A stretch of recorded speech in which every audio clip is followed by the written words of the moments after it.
In 2014, the president of ESPN, John Skipper, claimed that in context to esports, it's, quote, not esport, it's a competition. Esports is a new kid on the block in the world of sports and has already left a $1.38 billion dent in the market share. Yet the newfound success of competitive gaming has resulted in huge pushback from traditional sports fans. Is it valid to claim that esports isn't a sport? Why does this tension and aggression exist in the first place? Hello and welcome to Point of View, where you give students a place to listen, learn, and lean in. I'm your host, Marcus Kim. Carlos Sandoval. And Randall Sinkler. And today we'll be analyzing why there's a conflict between sports and esports and why each side feels like they need to defend themselves.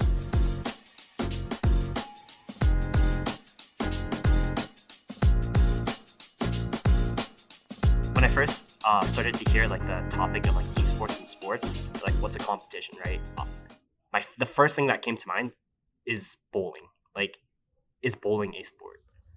I think if bowling is a sport, it's in the same category of speedrunning in terms of esports, because both in bowling and speedrunning, it's basically you're doing the same thing over and over with basically no changing conditions each time, just attempting to get a perfect score, where in bowling that would be a perfect game, the highest score possible, and speedrunning is the lowest time you can possibly get.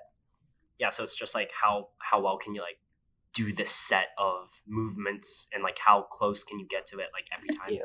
I mean, there is some analysis in bowling because they have different oil patterns on the lane, and based on those patterns, you kind of need to know how to throw the ball differently, and also on the off chance that you don't get a strike every single throw, you're going to need to be able to throw the ball to one side, knock a pin to the other side, and get that spare. So, I mean, I guess there is still some skill involved. Yeah, I think a lot of the reason a lot of people are getting angry about oh, why aren't you acknowledging this as a sport? I think it's more of just the conception that people are devaluing esports, right? I'm not here to say whether esports is a sport or not, but a lot of people like to consider esports a competition, right? It's not a sport, but it's a competition. However, some games have pretty high skill ceilings, right? So I guess it's not necessarily, sports are macho and esports is just kids playing games, but more of it's still difficult, but it's not in the same category as sports. But we're still acknowledging how esports may be pretty difficult. Yeah, I can see that because I mean, it's definitely a competition because I mean, a competition is just people competing in any sort of medium. They have Monopoly tournaments, Scrabble tournaments. There's games like chess, and then you go back to sports. I mean, and then you can play them competitively or casually. And I think it's just probably the casual playing of video games that gives competitive gaming a bad name, I think.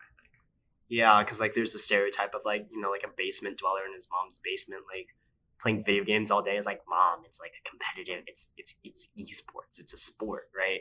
There's so many misconceptions and just bad names going around both sides. But it's there's an argument that's to say oh, if esports isn't a sport, then what about chess, right? Because I know there are a lot of people who are insanely good at chess. What was his name? The really good chess player, what was it? Hikaru? Oh yeah, Hikaru. Watching clips of that guy and how he plays chess, it's the skill is so much, right? But what about the physical exertion in chess, right? You're moving pieces. It's completely just mental and strategy.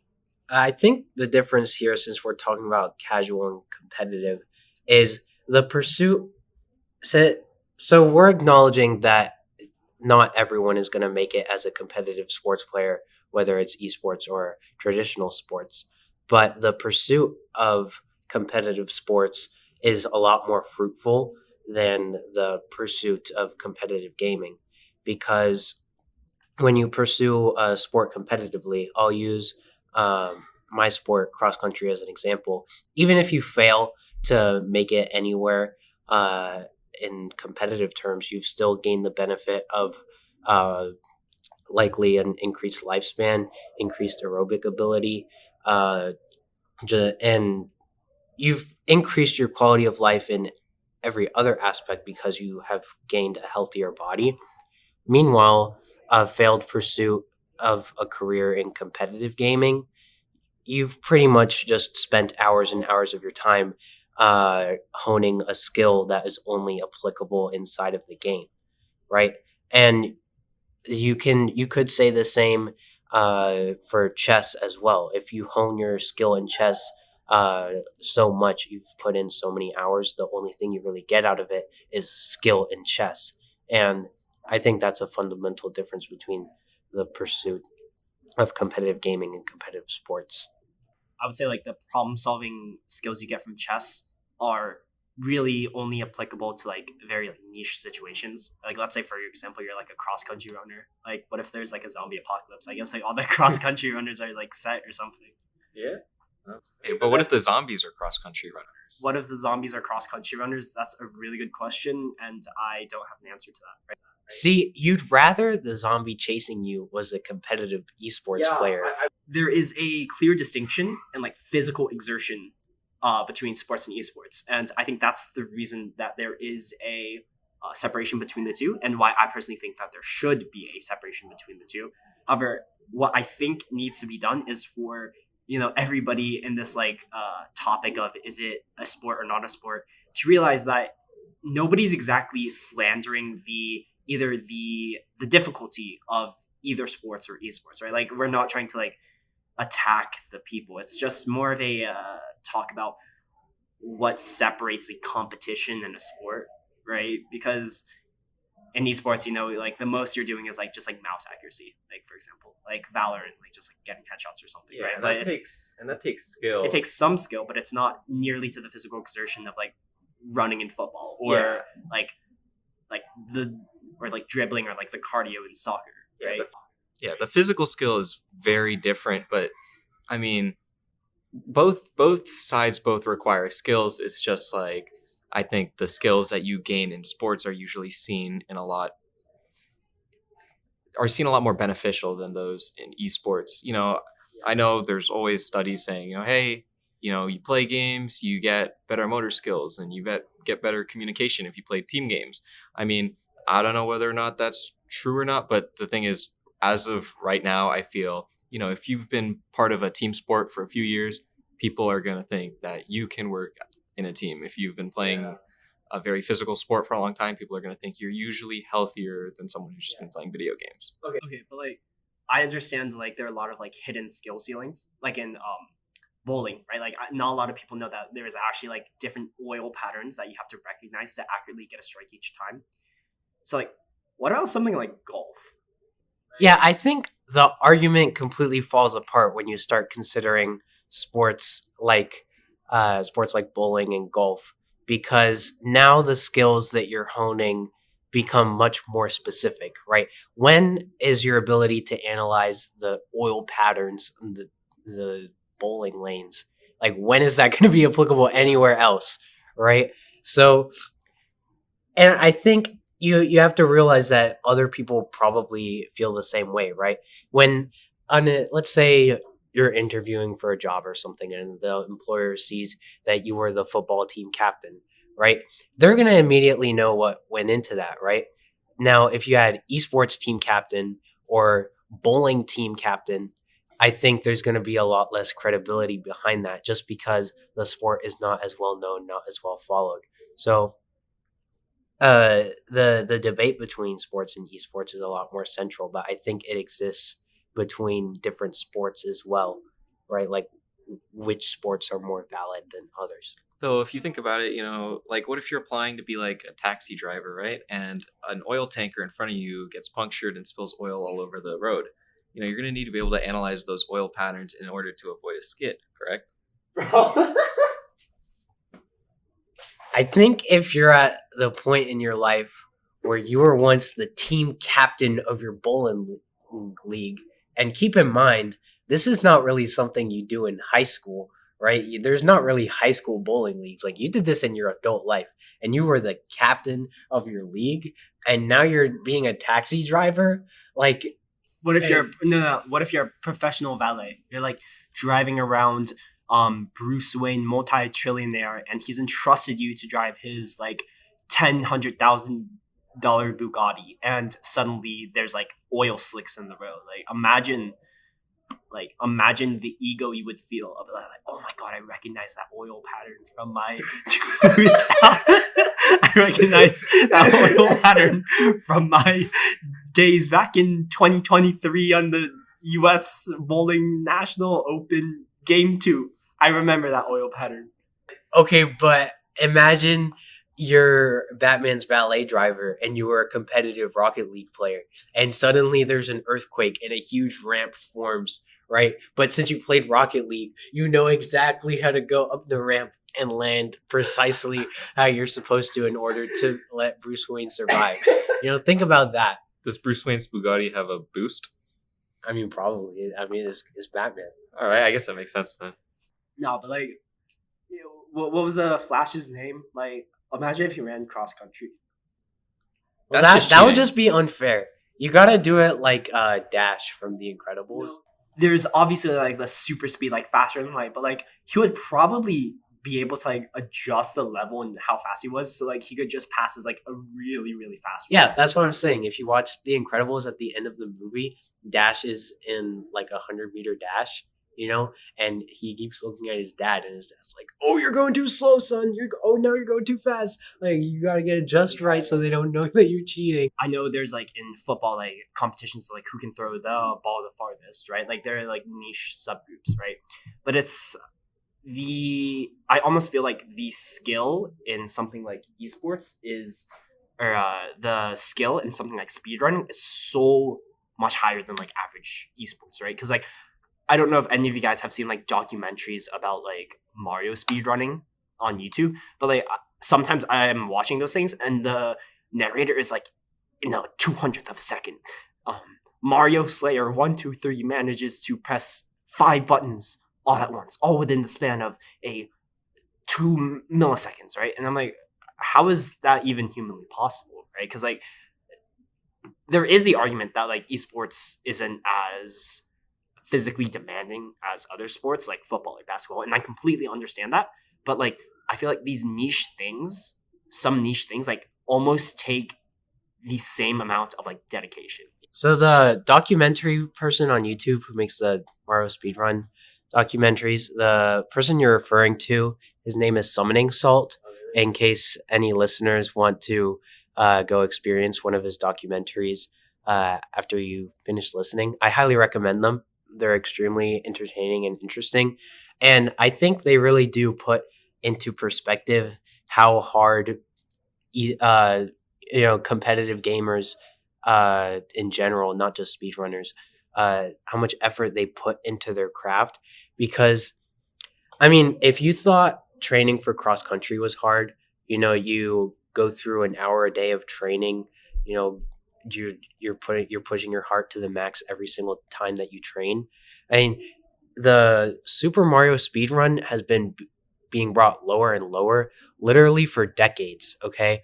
And these people, I mean, you don't get to have the world record time in Super Mario from practicing 1 hour a day, okay? These people dedicate their lives to this stuff. And I think people don't really have an appreciation for it, because it may seem small, and you definitely get that idea of scale from Summoning Salt's videos, that despite how small the community may seem, how small the video game may seem, the achievement is like mountainous, okay? And this is what these people have been working towards for a good portion of their lives. It can be years, it can be decades. So basically my point is, watch a Summoning Salt video and you'll really get put into perspective how much work people of all passions put into their work, and maybe people will stop devaluing esports. Like sometimes I'm like thinking about it, and it's kind of a little thing about perspective, right? Like, oh, competitive gaming is just video games, right? But like soccer is just kicking a ball with your foot. Like some people are just like really good at kicking a ball with their foot, right? And like really accurate, Yeah, I mean, when you like dumb things down like that, it really does. You really can make anything sound really ridiculous. You're just pushing buttons on a piece of plastic that was really just oil a long time ago on a computer made of a ton of other rocks I slapped mean, I together. don't think anyone simplifies it that far Well, down. yeah, But I think pretty much anything that you go through at all in your life that you struggle with, people will never fully understand the struggle that you went through. And I can give an example that probably people have been experiencing recently. So say when you're sick and you have to stay home from school, right? You just spent like a terrible day of your life laying in bed, doing nothing, feeling dehydrated, having a fever. It's horrible. For everybody else, it was just a regular day at school. And you come back the next day and you're like, oh, I was sick. They do not understand at all what you went through. To them, you got to stay home from school. So that applies to everything, I think. No one is ever going to understand the struggle that you went through to achieve anything, including just getting through your day. Yeah, it's. I just think this whole entire situation, right? Like, oh, is esports a sport or not? I think people are very focused on trying to defend their position, like, oh, yes, it is a sport. Oh, no, it is not a sport. And I just think that people, talking about this just really need to be able to understand that their perspective is just of their own, and that a lot of things, no matter how niche they are, like take a certain amount of skill. Again, no matter how niche said skill could be, right? And it's like, I guess for the general public, being able to jump really high or kick a ball really far may be more admirable than being able to like press A, B, up, down in like a millisecond or something. But I think they are all just feats of their own, just with different admiration levels, I guess. You do have to consider, though, how, because you can't just completely not consider the value that being entertaining to watch offers something, because that is a big reason why uh, a lot of people don't value golf as at the same level as they value football and etc. Even though it may require the same amount of work to be put in, because golf is simply less entertaining to watch. And let's be real, that's the reason why. yeah, So you can't just say, "Oh, well, it's just more entertaining to watch." That's not a valid argument because that's just simply not how things work. Well, I mean, I guess my take on it is more that you look at this and people are saying, "Yeah, is it a sport? Is it not a sport?" My question is, does it really matter whether or not it's a sport? Because esports, it's something people enjoy doing. It's something people enjoy watching. Football, it's something people enjoy doing. It's something people enjoy watching. I don't know. Sometimes there's an overlap. Sometimes there is not. I mean, it's not like they're sucking government funds or anything. People watch this stuff because they want to. They gain their own revenue. They pay out in tournaments. It's just another thing that people do because they enjoy it. Yeah, it's just like, they're just living their life, like just enjoying it, right? Like I like watching like football. I enjoy like basketball, soccer too, and like I also like watch like esports too. Like, and it, honestly, I'm just doing it for entertainment because they're all pretty entertaining to me. Because it like, I grew up playing soccer. I really like the certain football players, certain basketball players, and I like play some video games myself. So it's just like the entertainment value also dictates, like if you consider it a sport or not. But then you get to something like, trapeze artists, right? Like that is very entertaining, but I have not met a single person who thinks that trapezing is a sport. Yeah, so I mean, you could consider trapeze a part of gymnastics, which I think a lot of people consider a sport. Because I mean, if you look at like the Olympics, I mean, gymnastics is in the Olympics, correct? But yeah, but then there's also a lot of other things in the Olympics, like I mean, diving. I mean, diving is part of swimming, but yeah, diving is part of swimming, but I don't know. It's more of very it's a shorter activity than swimming a mile. And then there's other things like figure skating. Is figure skating considered a sport? I mean, I like to think of figure skating more of as like a performance that can be turned into a sport, right? Because it's like once you start to specifically, you know how they score in figure skating, right? Like once you specifically take this performance and start saying, okay, these are the rules of how we're going to score, how good it is, I feel like then it turns into a competition and it gets competitive, and then it turns into a sport. I mean, I think it's a competition as soon as somebody can win or lose, right? Yeah, and then it's just setting the boundaries of what defines a win and what defines a loss. In video games, it's you have a win-lose screen. Speedrunning, it's who's fastest. Football, it's how many times you get a scoring point. Guys, I have an important question though. So the other day, I was at a pizza restaurant, and for whatever reason, they had the channel set to this thing called ESPN 8. Also, and it was labeled ESPN Ocho, actually.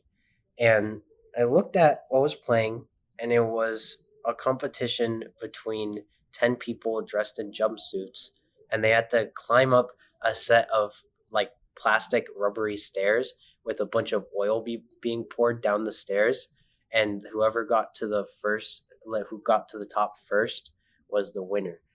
Oh my god, I know exactly what I see that all the time in on like Korean TV. It's like they're in like colorful jumpsuits, like it's oil and everyone's like slipping and like they have to get to the top. Right. Yeah. Is that a sport? It's on ESPN. It has to be. I mean, I guess you could I mean, I guess that's where, analyzing oil patterns would come in handy. Bro, what? No, okay, that's where we're gonna end. If you're a professional bowler, thank you so much for listening. For a transcript of this episode, head to the Point of View tab on our website, nhsmessenger.org, and follow us on Instagram, Twitter, and Facebook at NHS Point of View for updates and new episodes. I'm your host, Marcus Kim, Carlos Sandoval, and Randall Sinclair. And this has been Point of View.